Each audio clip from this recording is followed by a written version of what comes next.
పత్రిజీ గురువు గారికి నా నమస్కారాలు. అలాగే మేడం గారికి కూడా పత్రి మేడం కూడా నమస్కారాలు. మేము 21 నుంచి 31 దాకా అక్కడ ధ్యాన మహాయోగం భలే అద్భుతంగా జరిగిద్ది. మేము ప్రతి సంవత్సరం వెళ్తానే ఉన్నాం. అక్కడ పిరమిడ్ ఓపెన్ చేసినప్పటి నుంచి వెళ్తానే ఉన్నాం. పెద్ద పిరమిడ్ ఉంది అక్కడ. మేము ఎంతో శక్తి తక్కువైనా కూడా ఆ టయానికి మాకు శక్తి వస్తుంది.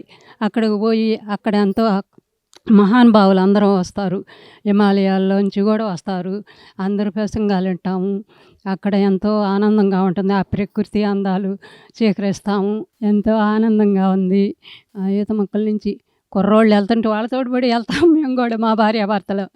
నాకు 65 సంవత్సరాలు, ఆయనకి 80 సంవత్సరాలు, అయినా వెళ్తాము. పత్రిజీ గారు సమాధి ఉంది.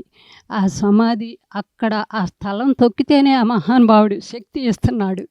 అందుకని మళ్ళీ వచ్చే సంవత్సరం దాకా మేము మా పనులు మేము చేసుకుంటున్నాము. ఎంతో ఆనందంగా ఉంటుంది. ఒకవేళ ఈ మధ్యలో సమస్యలు వచ్చినా కూడా అయ్యే గురువులు మా ఎమ్మటుండి తగ్గిస్తున్నారు. మాకు ఎంతో హ్యాపీగా ఉంది. మేము వెళ్తున్నాం, మీరు అందరు రండి. చెలో కత్తాల్.